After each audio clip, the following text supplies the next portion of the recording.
Computer शुरू करना। आइए अब सीखते हैं कंप्यूटर शुरू करना। डेस्कटॉप या लैपटॉप को ऑन बटन दबाकर शुरू किया जा सकता है।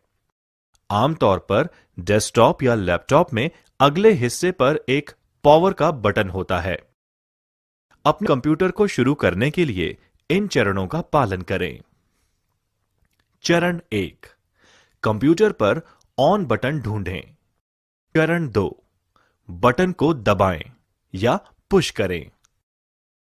कुछ कंप्यूटर्स पर कंप्यूटर की ऑन स्थिति में बटन रोशन होता है। लैपटॉप पर सामने वाले हिस्से पर अक्सर एक लाइट होती है। अगर डेस्कटॉप मॉनिटर से जुड़ा होता है तो सुनिश्चित करें कि मॉनिटर चालू है।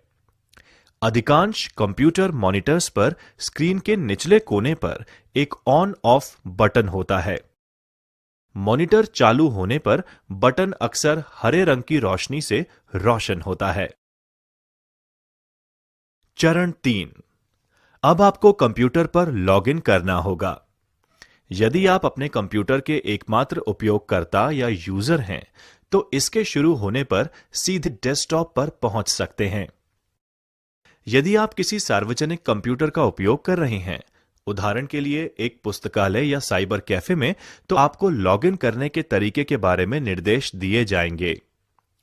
यदि आप अपने कंप्यूटर को अन्य लोगों के साथ साझा कर रहे हैं, तो प्रत्येक उपयोगकर्ता का एक अलग लॉगिन खाता बनाया जाएगा। जब आप कंप्यूटर शुरू करते हैं, तो स्क्रीन कुछ इस तरह से दिखाई देगी। जब आप अपने नाम के ऊपर स्थित आइकन पर क्लिक करेंगे, तो आपको एक पासवर्ड के लिए कहा जाएगा। स्टार्ट करने से पहले मुख्य उपयोगकर्ता या व्यवस्थापक को आपके लिए इसे सेट करना चाहिए। अपने पासवर्ड को टाइप करें और तीर पर क्लिक करें।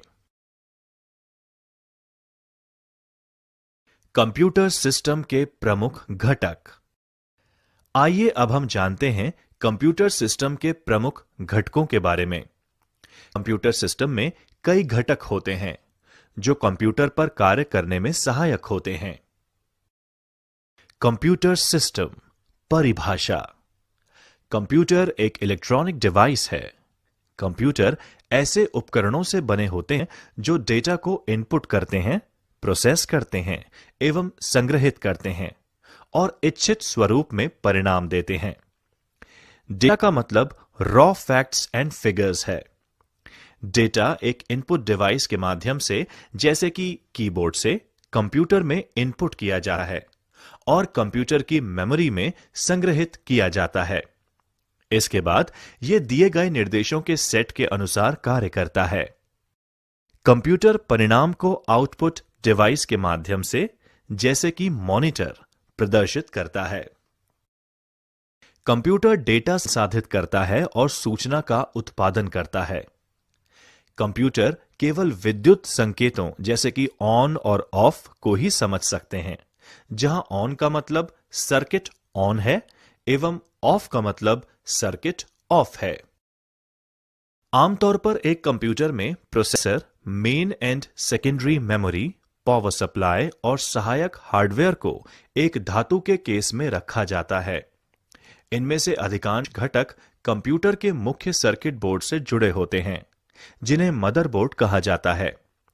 बिजली की आपूर्ति ज्यादातर घटकों के लिए बिजली आपूर्ति घटक करती है। सभी बाहरी उपकरण जैसे कि कीबोर्ड, मॉनिटर आदि केस के पीछे कनेक्टर्स के माध्यम से जुड़े होते हैं। कंप्यूटर सिस्टम के प्रमुख हार्डवेयर घटक हैं processor, input device, output device, main memory, secondary memory. Processor एक इलेक्ट्रॉनिक डिवाइस है जो सिलिकॉन वर्क का बना होता है एवं एक सिलिकॉन वर्क लाखों छोटे विद्युत भागों का बना होता है। एक प्रोसेसर में अरबों ट्रांजिस्टर हो सकते हैं। यह सिस्टम के भीतर मौलिक कंप्यूटिंग करता है और सीधे या परोक्ष रूप से अन्य सभी घटकों को नियंत्रित करता है। प्रोसेसर को कभी-कभी केंद्रीय प्रोसेसिंग यूनिट या सीपीयू भी कहा जाता है।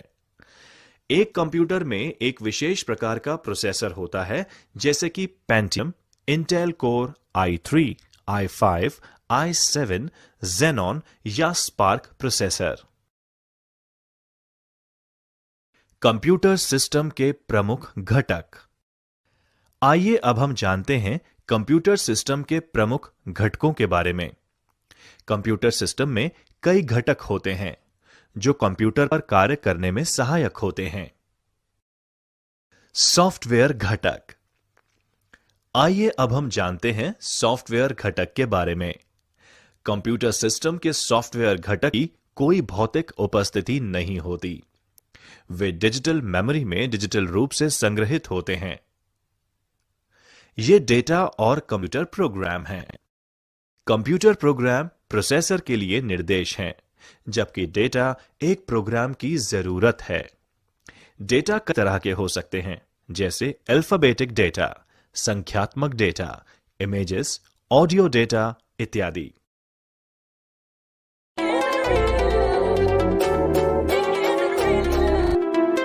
अब हम एक एक करके एक कंप्यूटर सिस्टम के सभी घटकों के बारे में जानेंगे। एक एक करके इनपुट डिवाइस कंप्यूटर सिस्टम के सभी घटकों के बारे में जानेंगे। सबसे अधिक इस्तेमाल किए जाने वाले इनपुट डिवाइस हैं कीबोर्ड, सबसे अधिक इस्तेमाल किए जाने वाले इनपुट डिवाइस हैं और ऑडियो उपकरण पॉइंटिंग जैसे माइक्रोफोन, स्कैनर। इससे पहले और हम इसके बारे में जानना शुरू करें। माइक्रोफोन। आइए रमेश और सुरेश के बीच की हम इसके बारे में जानना शुरू करें।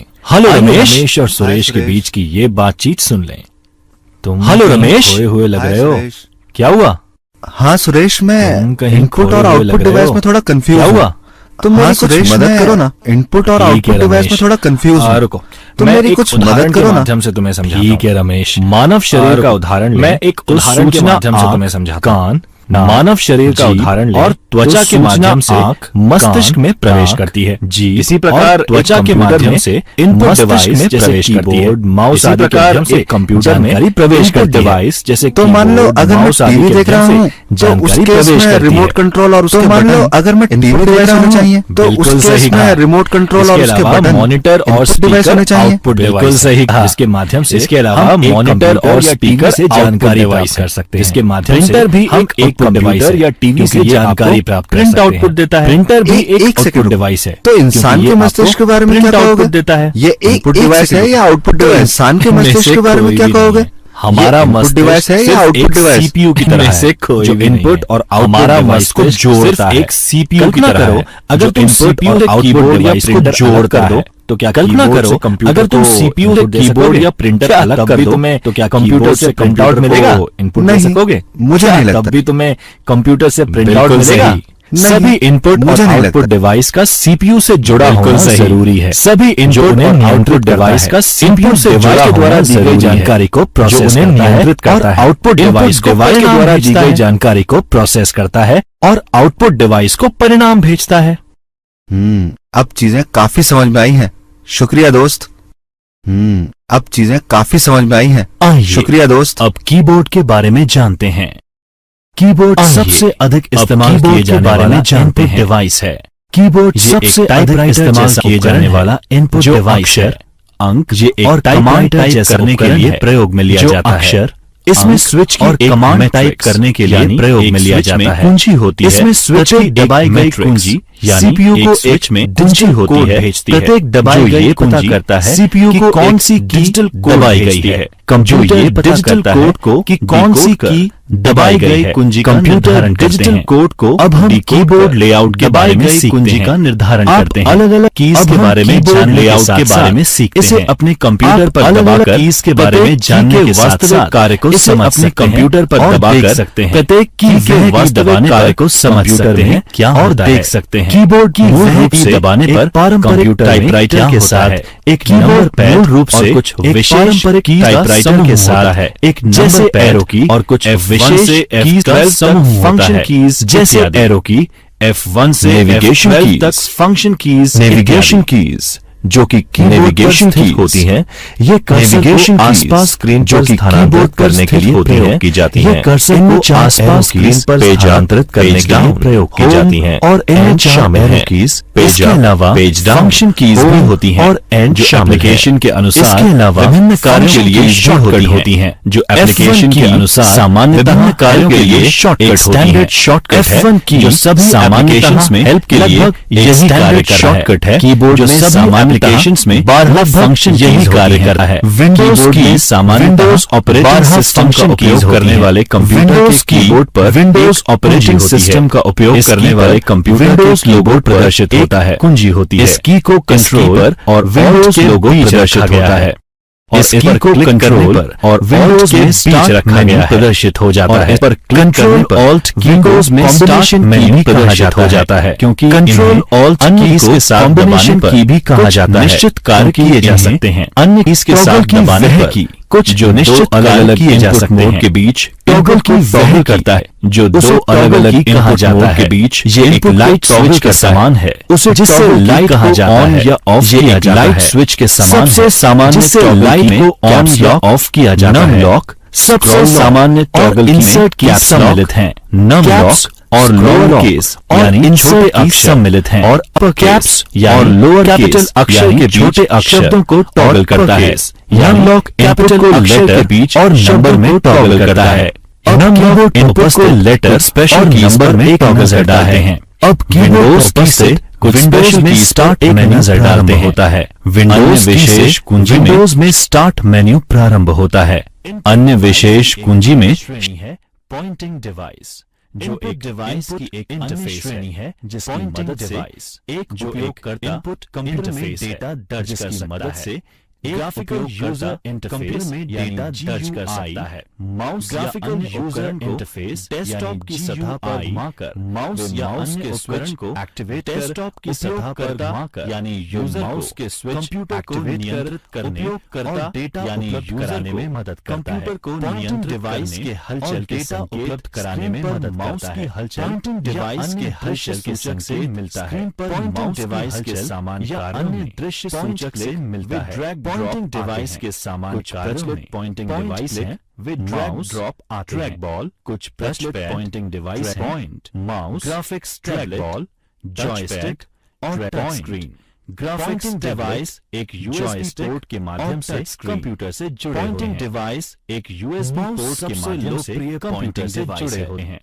पहले माउस में सबसे लोकप्रिय पॉइंटिंग डिवाइस माउस के निचले भाग की सतह पर एक बॉल होती थी। जैसे ही हम माउस को निचले भाग की सतह पर मौजूद आंतरिक रोलर्स बॉल जैसे ही हम माउस को हिलाते करके उसमें मौजूद आंतरिक रोलर्स बॉल के केबल के माध्यम से कंप्यूटर को सूचना भेजते हैं। यानी माउस केबल के माध्यम से कंप्यूटर को सूचना भेजते हैं। बॉल का उपयोग आजकल नहीं किया जाता है, प्रचलन बल्कि जिसके स्थान पर बॉल का उपयोग और छोटे सेंसर का उपयोग किया जाता है। इसके स्थान पर मेज की सतह के एक छोटे सेंसर का उपयोग किया जाता है। मूवमेंट का पता लगाने के लिए इस्तेमाल होता है। यह तार रहित या वायरलेस पता लगाने के लिए तरंगों के माध्यम से यह तार रहित साथ या वायरलेस माउस रेडियो तरंगों के माध्यम से एक हाथ से संचालित संचार डिवाइस भी कहा जा सकता है, जो कि एक हाथ से संचालित इलेक्ट्रॉनिक डिवाइस को नियंत्रित करता है, जो कि जब आप कंप्यूटर से चारों ओर कर्सर को नियंत्रित करता है घुमाते हैं। जब आप माउस में चारों ओर व्हील्स भी होते हैं माउस पैड पर घुमाते हैं, GUI के साथ काम करने में व्हील्स सहायक सिद्ध हो सकते हैं, जो कि पारंपरिक पीसी माउस काम करने में बटन सहायक सिद्ध हो सकते हैं। मैकिंटॉश माउस में एक ही बटन दो बटन होते हैं, जबकि मैकिंटॉश माउस में फ्लैट एक ही आयताकार पॉइंटिंग डिवाइस होते हैं। टचपैड जो दबाव और गति के प्रति संवेदनशील डिवाइस होते हैं। आजकल दबाव और गति के प्रति संवेदनशील टचपैड पॉइंटिंग डिवाइस होती है। अधिकांश लैपटॉप कंप्यूटर्स में की सतह पर पॉइंटिंग डिवाइस फिराकर या फिसलाकर टचपैड की सतह पर एक जगह से दूसरी जगह या फिसलाकर करते हैं। पर कर्सर को एक जगह से दूसरी जगह के नीचे स्थित होते हैं।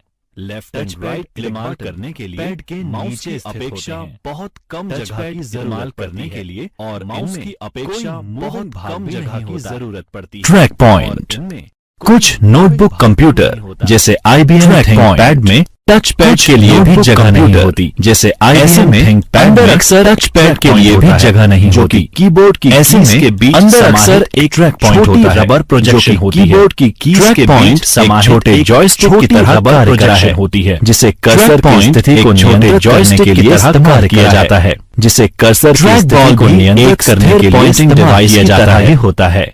ट्रैक बॉल भी एक स्थिर पॉइंटिंग डिवाइस की तरह ही होता है, जिस ट्रैक बॉल को रोक करने के लिए या साइड में प्रयोग होती है। हम ट्रैक बॉल को रोक करने के लिए मूवमेंट को सेंस करके करते हैं, निर्देशों को कंप्यूटर तक पहुंचाते हैं। इस मूवमेंट को सेंस करके निर्देशों को कंप्यूटर तक पहुंचाते हैं। ट्रैक बॉल का उपयोग करने के लिए बहुत ज्यादा जगह से हमें ट्रैक बॉल का उपयोग करने के लिए ऑप्टिकल ट्रैक ज्यादा जगह की जरूरत, जिनमें रोलर्स की जरूरत नहीं होती है। ऑप्टिकल ट्रैक बॉल व्हील्स के गंदे होने की रोलर्स की समस्या नहीं होती है, और व्हील्स के गंदे होने की भी कोई समस्या नहीं होती, जो अक्सर कंप्यूटर गेम और सिम्युलेटर में इस्तेमाल किया जाता है, जो अक्सर जॉयस्टिक गेम और खेल नियंत्रकों में इस्तेमाल किया जाता है। बाजार में जॉयस्टिक्स और खेल नियंत्रकों के ग्राफिक्स टैबलेट बाजार में digitiser, digital drawing tablet, graphics tablet, digitiser, art, digital drawing tablet, computer input tablet, digital एक विशेष कलम की तरह दिखने वाले डिवाइस के साथ, जो कि एक विशेष कलम की तरह दिखने वाले ग्राफिक्स बनाने के लिए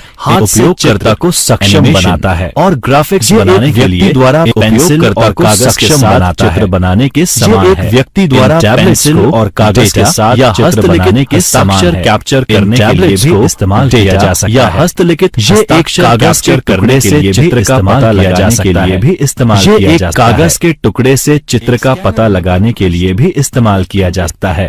ग्राफिक का स्कैनर मुद्रीकरण करता है या प्रिंटेड छोटे छोटे पिक्सेल्स वाली इमेज अलग अलग ब्राइटनेस एवं कलर के साथ छोटे पिक्सेल्स वाली इमेज के अलग अलग ब्राइटनेस एवं कलर के साथ ट्रांसमिट करता है। परिवर्तित करके स्कैनर के कंप्यूटर को संचार होते हैं, यानी ट्रांसमिट करता है।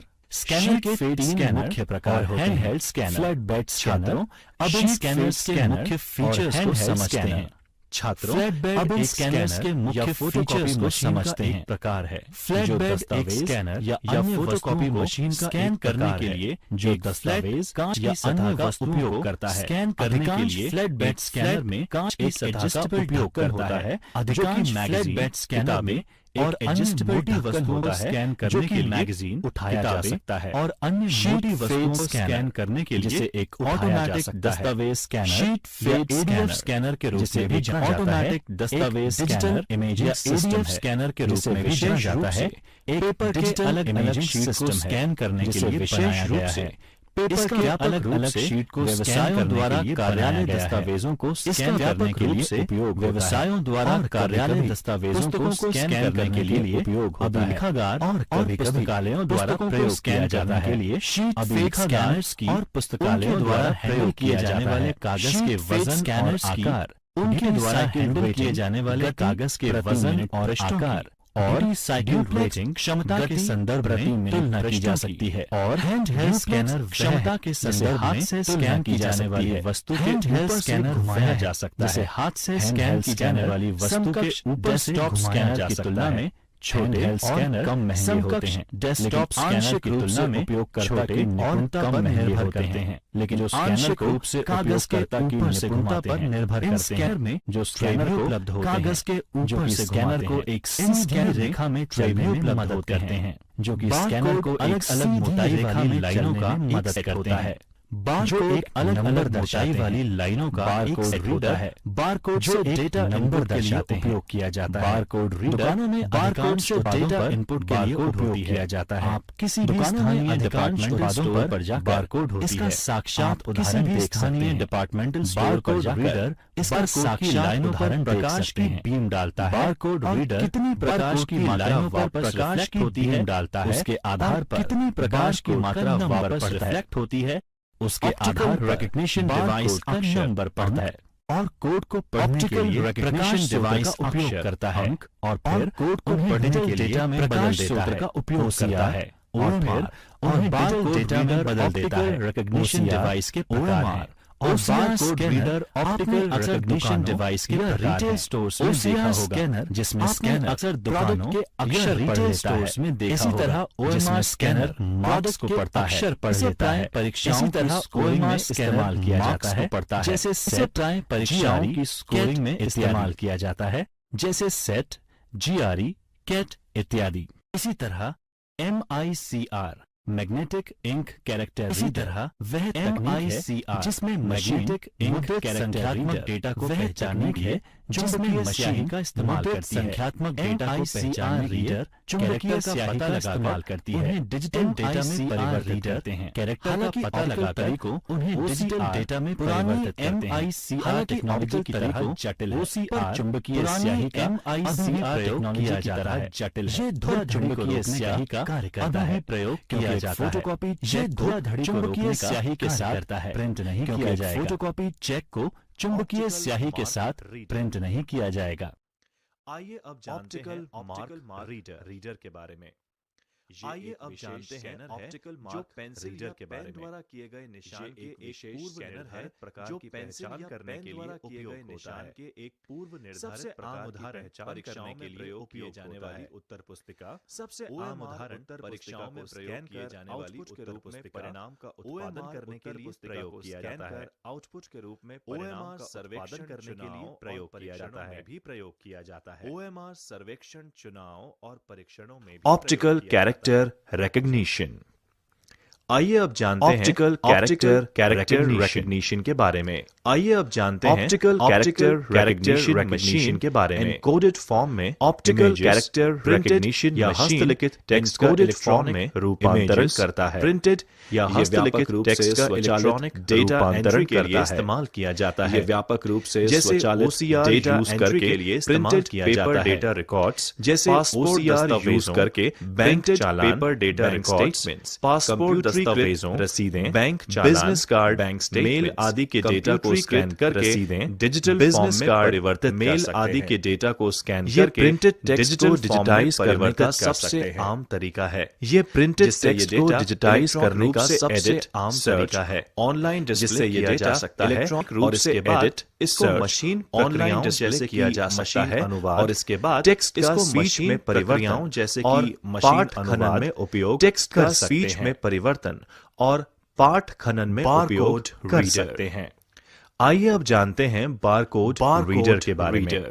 बारकोड आइए अब जानते हैं बारकोड द्वारा रीडर के बारे में पहचानने का बारकोड एक वस्तु को मशीन द्वारा ऑब्जेक्ट विशिष्ट रूप से पहचानने के लिए तरीका है। कोड दिया जाता है। एक ऑब्जेक्ट को विशिष्ट रूप से मशीन के द्वारा के लिए पढ़ा जा सकता है। कोड दिया जाता है। मूल रूप से बारकोड एक मशीन के समानांतर लाइनों के बीच की दूरी, मूल रूप से चौड़ाई में अंतर समानांतर लाइनों के बीच की दूरी, लेकिन बाद में चौड़ाई में दो आयाम करके विशिष्टता दी जाती थी, लेकिन बाद में और अन्य ज्योमेट्रिकल आकारों में विकसित हुआ। डॉट्स, ये विशेष रूप से अन्य ज्योमेट्रिकल आकारों में विकसित में क्विक विशेष रूप से सूची प्रबंधन के लिए उपयोग किया जाता है। क्विक बिलिंग और सूची प्रबंधन के लिए उपयोग किया जाता है। यानी कि बार कोड रीडर जो कि एक कंप्यूटर या टर्मिनल से जुड़ा होता है। बार कोड पढ़ने और कंप्यूटर या टर्मिनल से जुड़ा होता है को बार कोड पढ़ने और आइटम की पहचान करने के लिए मुख्य मेमोरी से तेज होती है।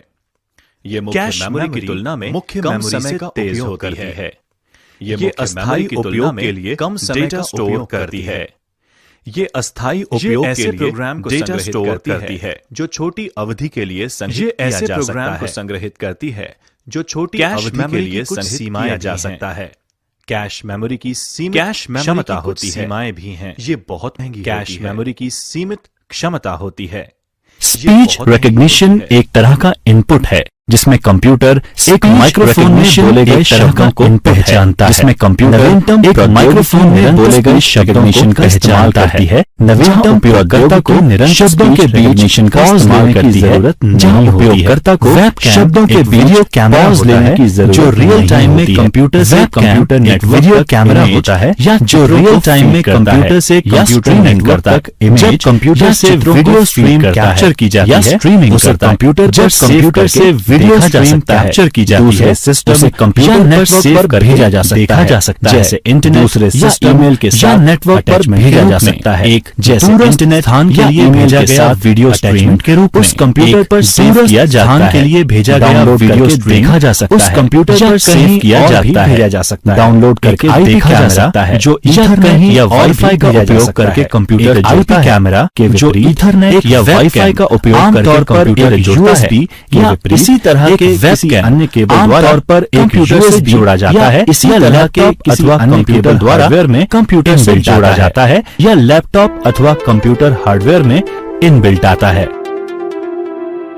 अब आउटपुट डिवाइस की बात करते हैं। आउटपुट एक कंप्यूटर जनित जानकारी होती है जो स्क्रीन पर प्रदर्शित की जाती है और कागज पर प्रिंट की जाती है या मशीन पढ़ सके ऐसे फॉर्म में जैसे डिस्क और टेप। आउटपुट डिवाइस परिधीय उपकरण होते हैं जो हमें कंप्यूटर द्वारा संसाधित या प्रोसेस डेटा देखने अथवा सुनने के लिए सक्षम बनाते हैं। आउटपुट ऑडियो या वीडियो कुछ भी हो सकता है। विजुअल आउटपुट में टेक्स्ट, ग्राफिक्स और वीडियो शामिल होते हैं। ऑडियो आउटपुट में ध्वनि, संगीत और संश्लेषित स्पीच शामिल होते हैं। सबसे लोकप्रिय आउटपुट डिवाइस में मॉनिटर, प्रिंटर और स्पीकर आते हैं। आइए अब हम उन्हें एक एक करके प्रत्येक के बारे में समझते हैं। मॉनिटर एक कंप्यूटर डिस्प्ले या कंप्यूटर के लिए एक इलेक्ट्रॉनिक विजुअल डिस्प्ले होता है। आधुनिक मॉनिटर्स में आमतौर पर एक thin film transistor liquid crystal display यानी TFT LCD या एक फ्लैट पैनल LED डिस्प्ले होता है, जबकि पुराने मॉनिटर्स में एक कैथोड रे ट्यूब जिसे CRT कहा जाता था का इस्तेमाल किया जाता था। मॉनिटर को VGA, DVI, HDMI, display port, Thunderbolt, LDVS यानी लो वोल्टेज डिफरेंशियल सिग्नलिंग के माध्यम से या अन्य प्रोप्राइटरी कनेक्टर्स और सिग्नल से कंप्यूटर से जोड़ा जा सकता है। मॉनिटर के बारे में बात करते हैं। CRT यानी कैथोड रे ट्यूब ऐसे कंप्यूटर मॉनिटर पर या टीवी में एक डिस्प्ले स्क्रीन के रूप में एक वैक्यूम ट्यूब का इस्तेमाल होता है। ट्यूब के एक अंत पर फास्फोरस की कटिंग होती है, जिस पर जब इलेक्ट्रॉन भिड़ते हैं तो प्रकाश का उत्सर्जन होता है। अतीत में CRT कंप्यूटर डिस्प्ले टर्मिनल के लिए एक लोकप्रिय शब्द था। आज मॉनिटर सही शब्द है क्योंकि कंप्यूटर डिस्प्ले बहुत समय पहले से ही CRT से पलायन कर LCD पैनल पर शिफ्ट हो चुके हैं। इसी तरह फ्लैट पैनल टीवी भी अब CRT का उपयोग नहीं करते। एक फ्लैट पैनल मॉनिटर आमतौर पर कंप्यूटर, टैबलेट, स्मार्टफोन या टीवी से आउटपुट को दिखाने के लिए एक LCD यानी लिक्विड क्रिस्टल डिस्प्ले स्क्रीन का उपयोग करता है। सबसे पहले वाले फ्लैट पैनल 1980 के मध्य में लैपटॉप में इस्तेमाल किए गए थे और आज LCD कंप्यूटर डिस्प्ले के लिए एक मानक यानी स्टैंडर्ड है। टीवी देखने के लिए LCD, LED, OLED तकनीक प्रतिस्पर्धा कर रहे हैं और अब प्लाज्मा टीवी नहीं बनाए जाते। LCD और LED सबसे व्यापक रूप से इस्तेमाल किए जाते हैं और OLED नवीनतम तकनीक है। LED यानी लाइट एमिटिंग डायोड और प्लाज्मा डिस्प्ले भी फ्लैट पैनल टेक्नोलॉजी में आते हैं, लेकिन LCD कंप्यूटर में इस्तेमाल के लिए सबसे लोकप्रिय है, विशेष रूप से लैपटॉप में इस्तेमाल के लिए। Flat panel display CRT monitor की तुलना में बहुत छोटा और हल्का होता है। नवीनतम LCD स्क्रीन पारदर्शी थिन फिल्म ट्रांजिस्टर यानी TFT का इस्तेमाल करता है, जो प्रत्येक पिक्सेल को नियंत्रित करता है, जिससे तस्वीर की गुणवत्ता और देखने के एंगल में बहुत सुधार हो रहा है। LED monitor light emitting diode का इस्तेमाल करता है, जो कि मॉनिटर में एक प्रदर्शन बूस्टर के रूप में कार्य करता है। असल में LED मॉनिटर एक LCD मॉनिटर ही होता है, जिसमें LED बैकलाइट का इस्तेमाल कर LCD पैनल को रोशनी प्रदान की जाती है।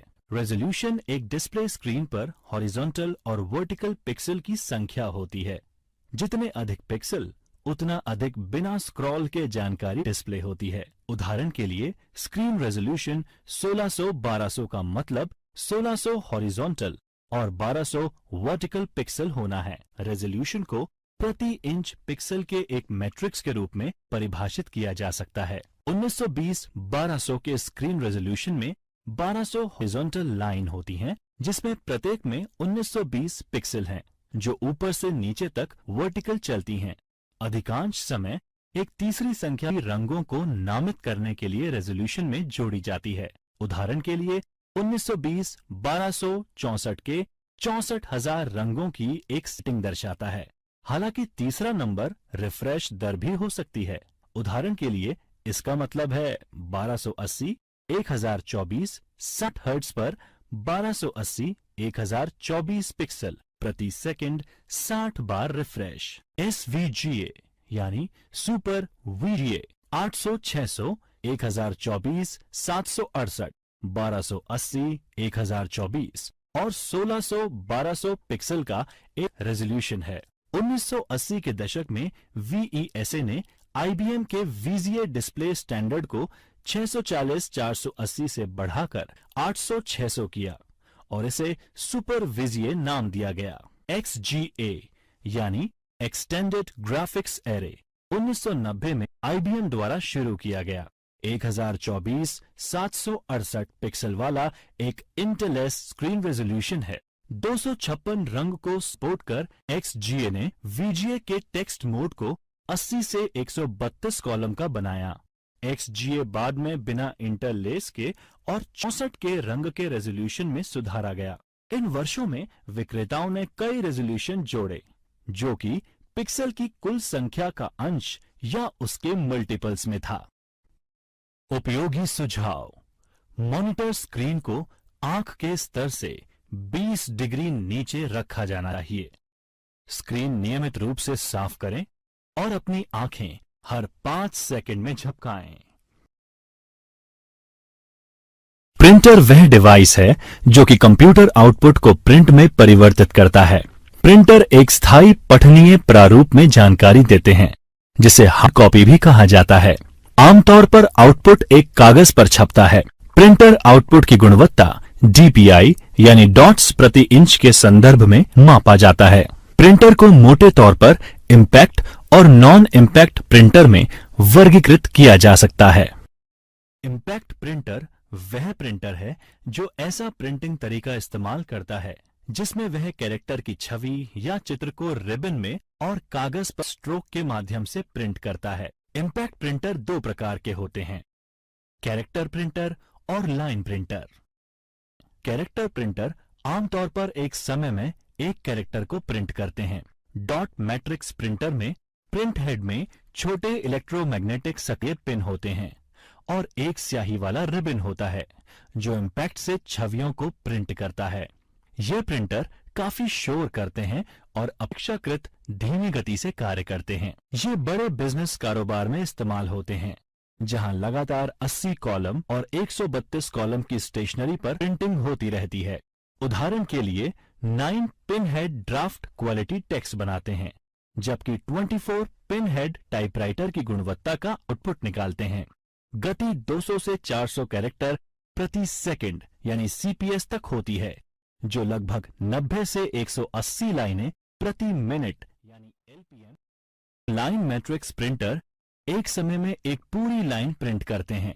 परंपरागत रूप से लाइन प्रिंटर चॉन प्रिंटर और ड्रम प्रिंटर के रूप में होते थे।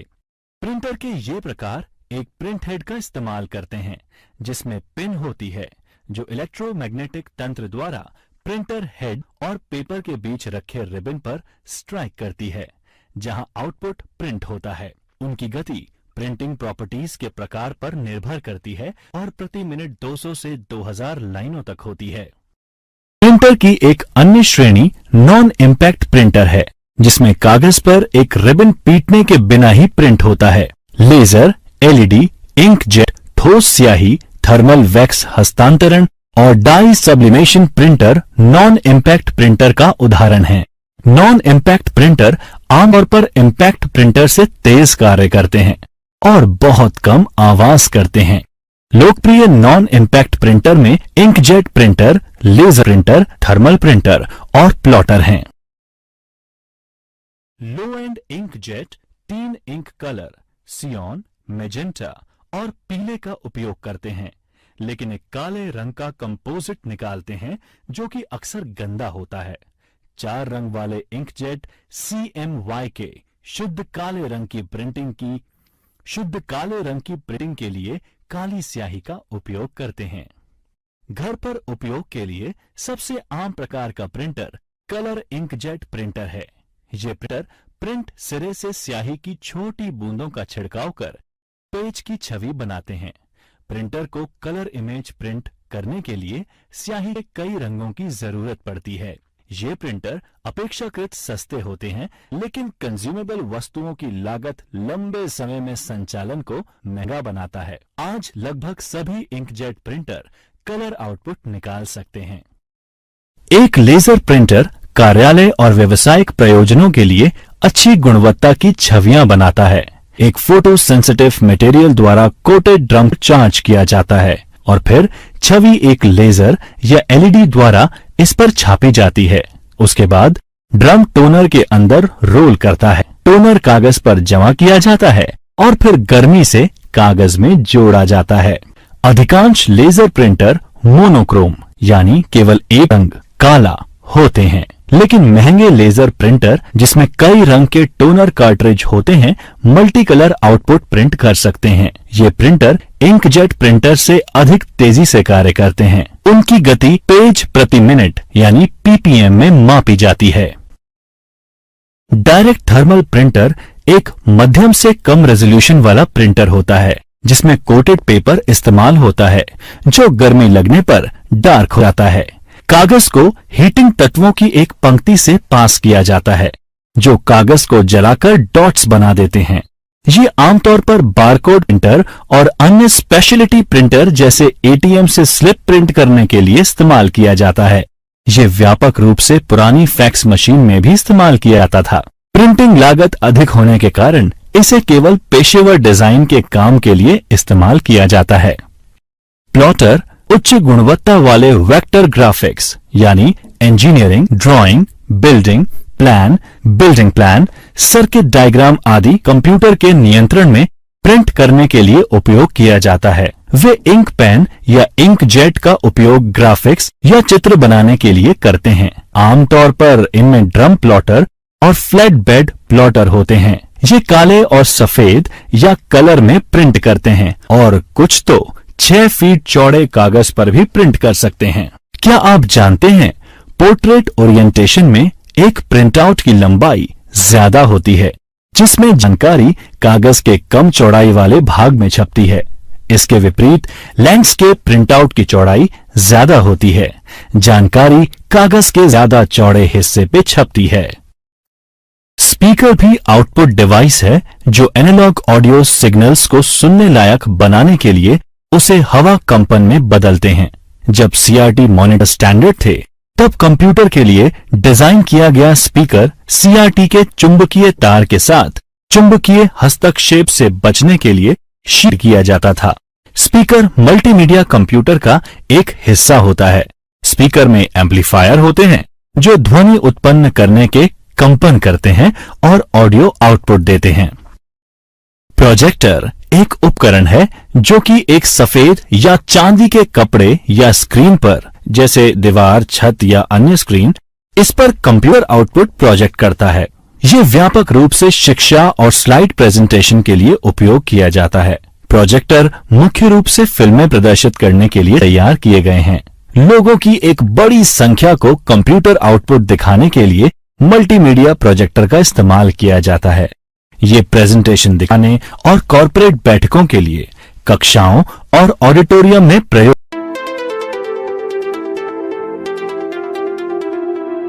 कुछ ऐसे उपकरण भी हैं जो इनपुट और आउटपुट दोनों के लिए इस्तेमाल किए जाने की क्षमता रखते हैं।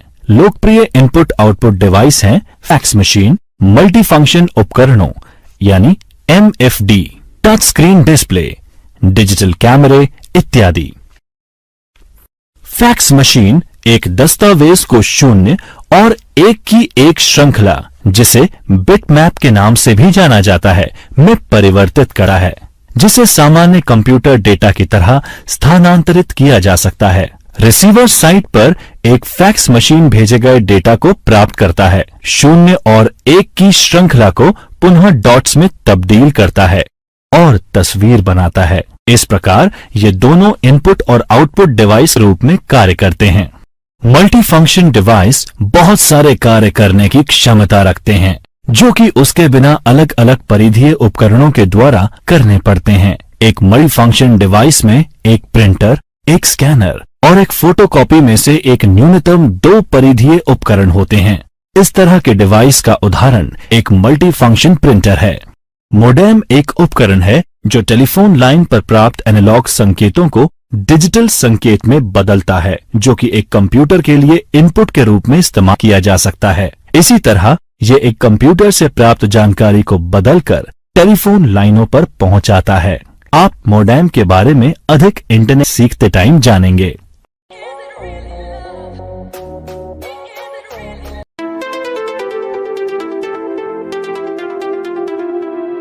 एक कंप्यूटर मेमोरी एक मानव मस्तिष्क की तरह ही होती है। ये डेटा और जानकारी स्टोर करने के लिए प्रयोग की जाती है। कंप्यूटर मेमोरी एक स्टोरेज जगह है जहां प्रोसेस करने के लिए डेटा और निर्देशों को रखा जाता है। मेमोरी मुख्य रूप से 3 प्रकार की होती है: primary memory, main memory, secondary memory और कैचे मेमोरी। कैचे मेमोरी, जिसे सीपीयू कैचे भी कहा जाता है, एक मेमोरी बैंक है जो मुख्य स्मृति और प्रोसेसर के बीच ब्रिज का काम करता है। कैचे मेमोरी एक बहुत ही उच्च गति वाली सेमीकंडक्टर मेमोरी है जो सीपीयू और मुख्य मेमोरी में तेजी ला सकती है। ये डेटा और प्रोग्राम के उन हिस्सों को स्टोर रखती है जो अक्सर सीपीयू द्वारा उपयोग में लिया जाता है। डेटा और प्रोग्राम के कुछ हिस्से ऑपरेटिंग सिस्टम द्वारा डिस्क से कैचे मेमोरी में ट्रांसमिट होते हैं, जहां से सीपीयू उन तक पहुंच सकते हैं। निर्देश और डेटा लुक अहेड एल्गोरिथम का उपयोग कर कैश लाइन कहे जाने वाले फिक्स ब्लॉक में मुख्य मेमोरी से कैश में स्थानांतरित किए जाते हैं। Primary memory. आइए अब जानते हैं कंप्यूटर की प्राइमरी मेमोरी के बारे में। प्राइमरी मेमोरी केवल उन डेटा और निर्देश को जमा करके रखती है जिस पर वर्तमान में कंप्यूटर काम कर रहा है। जब बिजली बंद हो जाती है तब यह मेमोरी डेटा खो देती है। आमतौर पर यह मेमोरी अर्धचालक उपकरणों से बनी होती है। इसका मतलब सिलिकॉन आधारित ट्रांजिस्टर से मिलकर बने हुए एकीकृत सर्किट रैम और रोम मुख्य मेमोरी के 2 उदाहरण हैं। रैम परिवर्तनशील मेमोरी है। फ्लैश मेमोरी रोम, प्रोम, प्रोग्रामेबल रोम, ईपी रोम, इरेजेबल प्रोम नॉन वॉलेटाइल मेमोरी के उदाहरण हैं। डेटा और निर्देश जो कि प्रोसेस करने के लिए आवश्यक है मुख्य मेमोरी में रहते हैं। मुख्य मेमोरी की विशेषताएं। यह कंप्यूटर के काम करने वाली मेमोरी है। इस गति मुख्य मेमोरी से भी तेज होती है। एक कंप्यूटर प्राइमरी मेमोरी के बिना नहीं चल सकता। रैम यानी रैंडम एक्सेस मेमोरी किसी भी कंप्यूटर, स्मार्टफोन या टैबलेट की मुख्य मेमोरी है। रैम अस्थायी क्षेत्र है जहां डेटा प्रोसेस होता है और निर्देशों का पालन होता है। रैम को एक सिंगल बाइट पढ़ने और राइट करने की क्षमता ही रैंडम एक्सेस बनाती है। ये बाइट एड्रेसिबिलिटी स्टोरेज डिवाइस के अनुसार भिन्न हो जाती है। जैसे हार्ड डिस्क और फ्लैश मेमोरी चिप है जो उन सेक्टर्स को भी पढ़ और राइट कर सकते हैं जिसमें मल्टीपल बाइट होते हैं। इसके अलावा रैम को सॉफ्टवेयर के लिए एक अस्थायी जगह के रूप में प्रयोग किया जाता है, जबकि स्टोरेज स्थायी होता है जब तक उपयोगकर्ता द्वारा डिलीट नहीं किया जाता। रैम के प्रकार हैं डायनेमिक रैम यानी डी रैम और स्टैटिक रैम यानी एस रैम। रोम रीड ओनली मेमोरी एक मेमोरी चिप है जो कि स्थायी रूप से निर्देश और डेटा स्टोर करते हैं। स्टोर की जाने वाली सामग्री चिप निर्माण की प्रक्रिया के अंतिम चरण में मास्किंग बनाई जाती है और इसे बदला नहीं जा सकता। स्टैंड अलोन रोम चिप्स और माइक्रो कंट्रोलर चिप्स में रोम बैंकों का इस्तेमाल असंख्य एप्लीकेशन के लिए कंट्रोल रूटीन धारण करने के लिए किया जाता है। रोम भी व्यापक रूप से पुराने पीसी में बायोस होल्ड करने के लिए और वीडियो गेम में प्लग इन कार्ट्रिज के लिए इस्तेमाल किया गया। रोम यानी रीड ओनली मेमोरी के प्रकार हैं पी रोम, ईपी रोम और ईईपी रोम। पी रोम यानी प्रोग्रामेबल रोम एक स्थायी मेमोरी चिप है जिसमें कंटेंट चिप निर्माता के बजाय ग्राहक द्वारा बनाया जाता है या प्रोग्राम किया जाता है। ये रोम चिप से अलग है जो निर्माण के समय में बनाई जाती है। पी-रोम स्टोरेज के लिए इस्तेमाल होते हैं जब उनके कंटेंट को बदलने की आवश्यकता नहीं होती, लेकिन कई अनुप्रयोगों में ईपीरोम और ईईपीरोम के लिए रास्ता दे दिया गया है जिन्हें पुनः प्रोग्राम किया जा सकता है। ईपीरोम यानी इरेजेबल प्रोग्रामेबल रोम एक रीराइटेबल मेमोरी चिप है जो कि बिना पावर या बिजली अपना कंटेंट स्टोर कर सकती है। ईपीरोम चिप्स को सर्किट बोर्ड पर रखे जाने से पहले एक बाहरी प्रोग्रामिंग डिवाइस पर लिखा जाता है।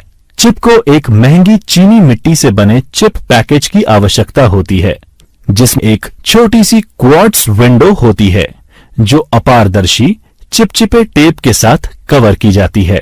पुनः प्रोग्रामिंग के लिए चिप को सर्किट बोर्ड से निकाला जाता है, टेप निकाल दिया जाता है और इसे लगभग 20 मिनट के लिए एक अल्ट्रावायलेट यानी यूवी प्रकाश के नीचे रखा जाता है। ईईपीरोम यानी इलेक्ट्रिकली इरेजेबल प्रोग्रामेबल रोम एक रीराइटेबल मेमोरी चिप है जो बिना पावर या बिजली के बिना अपना कंटेंट रखती है। ईईपीरोम राइट स्तर पर बिट या बाइट एड्रेसेबल होते हैं, जिसका मतलब है फिर से डेटा राइट करने से पहले बिट या बाइट को मिटाना जरूरी होता है।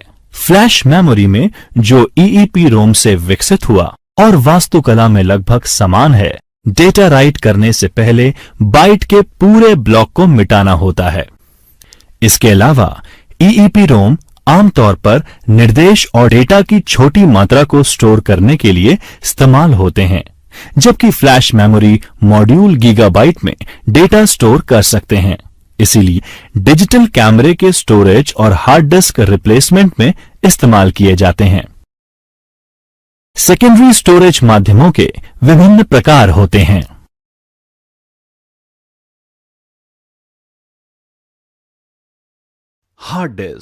Hard disk drive.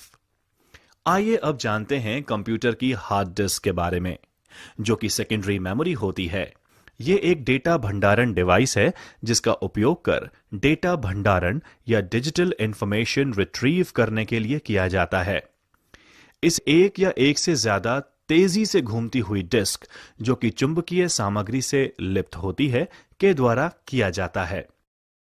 प्लेटर्स की सतह पर जानकारी को लिखने और पढ़ने के लिए प्लेटर्स को चुंबकीय हेड्स के साथ रखा जाता है, जो एक चलती आर्म पर व्यवस्थित होता है। डेटा रैंडम एक्सेस ढंग से प्राप्त किया जा सकता है। इसका मतलब है कि डेटा को किसी भी क्रम में प्राप्त किया जा सकता है। बिजली बंद होने पर भी एचडीडी अपने डेटा को बरकरार रखता है। एचडीडी की प्रमुख विशेषता उसकी क्षमता और प्रदर्शन है। 1 टेराबाइट डिस्क ड्राइव 1000 गीगाबाइट की होती है, जहां 1 जीबी 1 अरब बाइट्स की क्षमता होती है। डिस्क ड्राइव की परफॉर्मेंस कितने समय में कितना डेटा रिट्रीव किया गया उसके अनुसार मापी जाती है, जैसे डेटा रेट। Optical disc. सभी ऑप्टिकल डिस्क वृत्ताकार थाली के आकार की होती हैं। ये अलग अलग आकार और भंडारण क्षमता में आती हैं। सबसे लोकप्रिय ऑप्टिकल डिस्क है WORM वॉर्म यानी CDR, CDRW, DVD और Blu-ray disc. Worm disc, CD recordable disc. Worm का मतलब राइट वंस रीड मैनी या कॉम्पैक्ट डिस्क रिकॉर्डेबल है। CD रिकॉर्डिंग ड्राइव के माध्यम से वॉर्म डिस्क या CDR डिस्क्स में हम एक बार ही डेटा को स्टोर कर सकते हैं। इन डिस्क में डेटा को पढ़ने के लिए लेजर बीम तथा डिस्क की सतह पर गड्ढे बनाकर लिखा जाता है। Compact disc read write. ये वॉर्म डिस्क के समान है, लेकिन आप इसमें सूचनाएं कई बार मिटा और लिख सकते हैं। Digital versatile disc. ये एक ऑप्टिकल स्टोरेज डिवाइस है जो कि सीडी जैसा दिखाई देती है, लेकिन इनकी भंडारण क्षमता 4.7 जीबी से 8.5 जीबी तक होती है। डीवीडी को एकल परत डिस्क या डबल परत डिस्क के रूप में वर्गीकृत किया जा सकता है। यह अधिकतर उच्च गुणवत्ता वाली फिल्मों और ऑडियो फाइल्स के भंडारण के लिए प्रयोग किया जाता है। ब्लू रे डिस्क, ये भविष्य में मौजूदा डीवीडी की जगह ले सकती है। ये डिस्क भी अतिरिक्त क्षमता, उच्च घनत्व डेटा स्टोर करने के साथ रिकॉर्डिंग के लिए लेजर बीम का उपयोग करती है। इसकी भंडारण क्षमता 50 जीबी से 500 जीबी है। पेन ड्राइव, फ्लैश मेमोरी, ये एक छोटा सा पोर्टेबल डिवाइस जो यूएसबी पोर्ट के माध्यम से एक कंप्यूटर से जुड़ सकता है। यहां तक कि जब यह कंप्यूटर से जुड़ा नहीं होता तब भी डेटा को संग्रहित रख सकता है। यह आसानी से डिस्कनेक्ट हो जाता है और सुरक्षित रूप से कहीं पर भी ले जाया जा सकता है। स्मार्ट मीडिया कार्ड, यह इन दिनों डिजिटल कैमरे के इस्तेमाल में सबसे लोकप्रिय है और एक पोर्टेबल क्रेडिट कार्ड की तरह है। सिक्योर डिजिटल कार्ड, यह दूसरी पीढ़ी मल्टीमीडिया कार्ड है। इसमें डेटा को लॉक और रक्षा करने की क्षमता है। इसके 2 संस्करण हैं। मिनी एसडी कार्ड, यह स्मार्टफोन में डेटा भंडारण की आवश्यकता को पूरा करता है।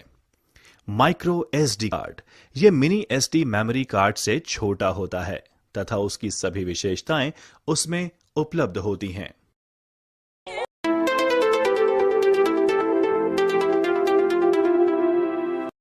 विंडोज 10 में कंप्यूटर सिस्टम कॉन्फ़िगरेशन की जांच करना। आइए सीखते हैं विंडोज 10 में कंप्यूटर सिस्टम कॉन्फ़िगरेशन की जांच करना। विंडोज 10 में कंप्यूटर सिस्टम की जानकारी जैसे ऑपरेटिंग सिस्टम, प्रोसेसर विवरण, रैम और अन्य विशिष्टताओं को कई तरीकों से देखा जा सकता है। सेटिंग का उपयोग करना। आइए सीखते हैं सेटिंग्स का उपयोग करना। कंप्यूटर की मूल प्रणाली जानकारी देखने के लिए सेटिंग्स पर क्लिक करें और इसके बाद सिस्टम में अबाउट पर क्लिक करें। इस सेटिंग पेज में विंडोज 10 का सटीक संस्करण और बिल्ड संख्या मिल जाएगी, जो हर बार माइक्रोसॉफ्ट द्वारा एक क्यूमुलेटिव अपडेट या सुविधा अपडेट जैसे विंडोज की 10वीं वर्षगांठ अपडेट जारी करते ही परिवर्तित हो जाएगी। सेटिंग्स में सिस्टम का प्रकार, सटीक प्रोसेसर और मेमोरी भी देख सकते हैं। सिस्टम सूचना का उपयोग करना। आइए सीखते हैं सिस्टम सूचना का उपयोग करना। सिस्टम इंफॉर्मेशन सबसे अच्छे टूल्स में से एक है, जिसका उपयोग कंप्यूटर की संपूर्ण प्रणाली विशिष्टताओं को देखने के लिए किया जा सकता है। सिस्टम इंफॉर्मेशन खोलने के लिए ये करें। स्टार्ट मेन्यू खोलें, MS Info 32 या सिस्टम इंफॉर्मेशन खोजें और एंटर दबाएं। सिस्टम की जानकारी पूरे सिस्टम विवरण के साथ एक रिपोर्ट के रूप में संग्रहित की जा सकती है। यह तब उपयोगी हो सकता है जब हार्डवेयर कार्य करना बंद कर दे, ताकि यह जाना जा सके कि कंप्यूटर के अंदर क्या है। एक रिपोर्ट बनाने के लिए निम्नलिखित कार्य करें। सिस्टम इंफॉर्मेशन खोलें, वह जानकारी चुनें जिसे आप निर्यात करना चाहते हैं। उदाहरण के लिए, यदि सिस्टम समरी का चयन करते हैं तो सिस्टम की जानकारी के हर हिस्से को निर्यात कर सकते हैं। हालांकि यदि केवल कंप्यूटर के ग्राफिक कार्ड विवरणों को निर्यात करना चाहते हैं तो केवल डिस्प्ले का चयन कर सकते हैं। फाइल पर क्लिक करें, एक्सपोर्ट पर क्लिक करें। फाइल को सेव करने के लिए स्थान को ब्राउज करें, एक वर्णनात्मक नाम दर्ज करें और कार्य को पूरा करने के लिए सेव पर क्लिक करें। रिपोर्ट एक टेक्स्ट फाइल में उपलब्ध होती है, जिसे किसी भी टेक्स्ट व्यूअर के साथ खोल सकते हैं, यहां तक कि स्मार्टफोन पर भी। कमांड प्रॉम्प्ट का उपयोग करना। आइए सीखते हैं कमांड प्रॉम्प्ट का उपयोग करना। कमांड प्रॉम्प्ट का उपयोग करने के लिए निम्न चरणों का पालन करें। स्टार्ट मेन्यू खोलें और कमांड प्रॉम्प्ट की खोज करें। कमांड प्रॉम्प्ट पर राइट क्लिक करें और एडमिनिस्ट्रेटर के रूप में रन चुनें। सिस्टम इन्फो कमांड टाइप करें और एंटर दबाएं। जब ऊपर दी गई कमांड रन होती है तो हार्डवेयर और ऑपरेटिंग सिस्टम के बारे में विस्तृत जानकारी मिलती है, जिसमें विंडोज और उसके अपडेट की जानकारी, मेमोरी और नेटवर्क अडेप्टर का विवरण और अन्य जानकारी शामिल होती है।